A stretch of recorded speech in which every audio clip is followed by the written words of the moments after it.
Hello viewers, welcome back to my channel. সবাই কেমন আছেন বন্ধুরা? আমি সীমা ব্লগ চ্যানেল থেকে সীমা সবাইকে আরও একবার ওয়েলকাম জানিয়ে শুরু করছি আজকের নতুন আরেকটি রেসিপি। তো আজকে আমি পটেটো ফ্রাই করে দেখাবো। এই পটেটো ফ্রাই দেখতে যেমন সুন্দর, খেতেও কিন্তু একদম মুচমুচে। আশা করি আজকের এই রেসিপিটি খুব বেশি সবার ভালো লাগবে।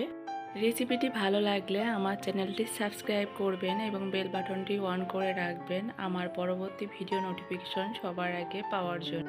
তো বন্ধুরা, দেরি না করে চলুন শুরু করা যাক। আমি এখানে 6টার মতো আলু নিয়েছি। আলুটা আমি খোসা ছাড়িয়ে কয়েকবার করে ধুয়ে নিয়েছি। এবার কেটে নেব।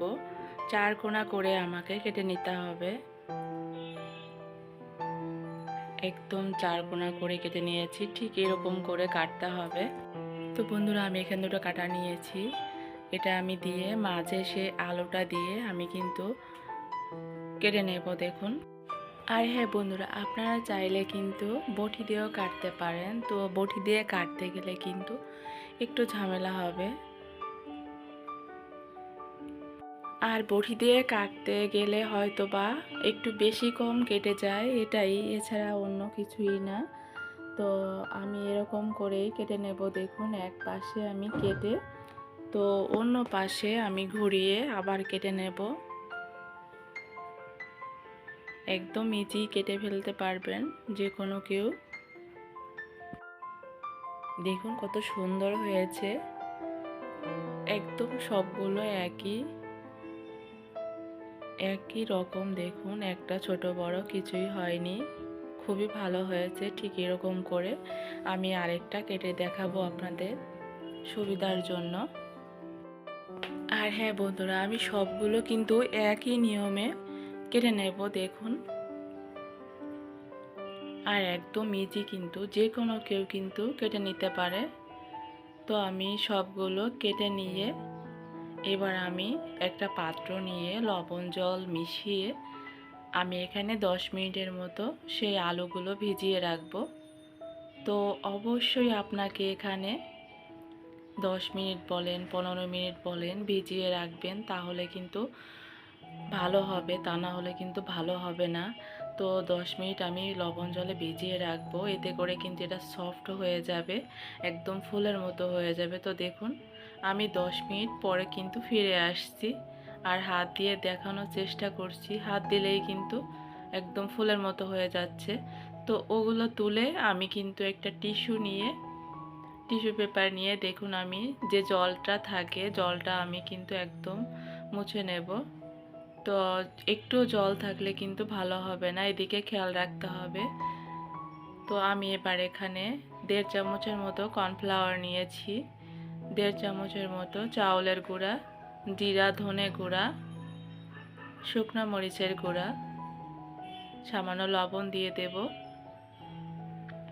এটা দিয়ে আমি একটু মাখিয়ে নেব হাত দিয়ে।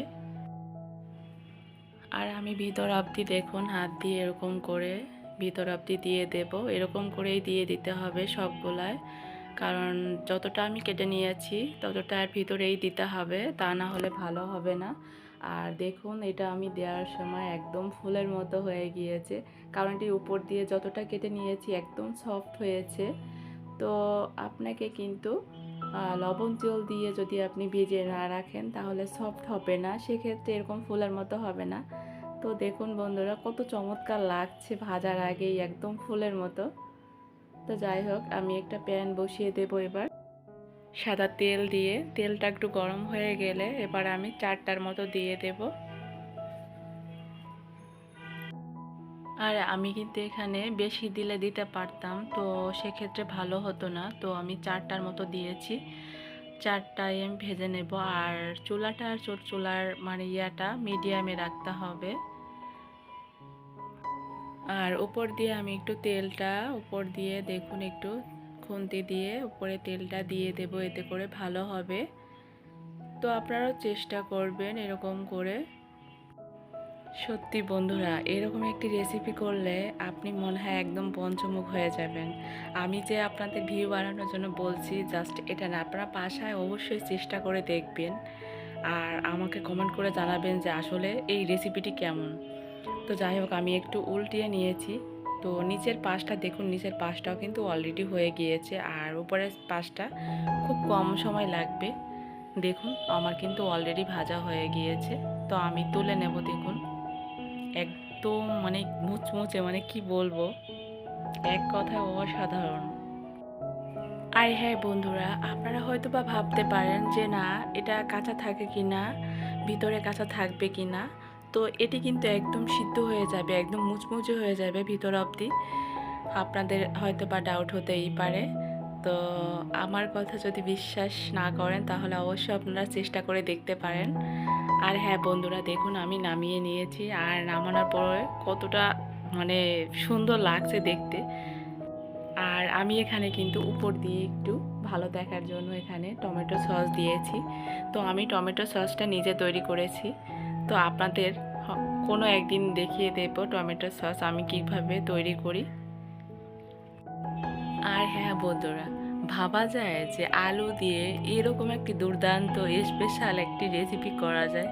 আপনারা দেখেই তো বুঝতে পারছেন কত চমৎকার লাগছে দেখতে। আর আপনার জামাইয়ের সামনে যদি এরকম একটি রেসিপি করে দেন, জাস্ট জামাই একদম মানে খুশিতে আত্মহারা হয়ে যাবে। আর হ্যাঁ বন্ধুরা, অবশ্যই আমাকে কমেন্ট করে জানাবেন আমার এই রেসিপিটি কেমন হয়েছে। আর চ্যানেলটি যদি অলরেডি সাবস্ক্রাইব করে থাকেন তাহলে অসংখ্য ধন্যবাদ। আর যদি নতুন হয়ে থাকেন তাহলে অবশ্যই বন্ধুরা সাবস্ক্রাইব করে পাশে থাকবেন। ভালো থাকবেন।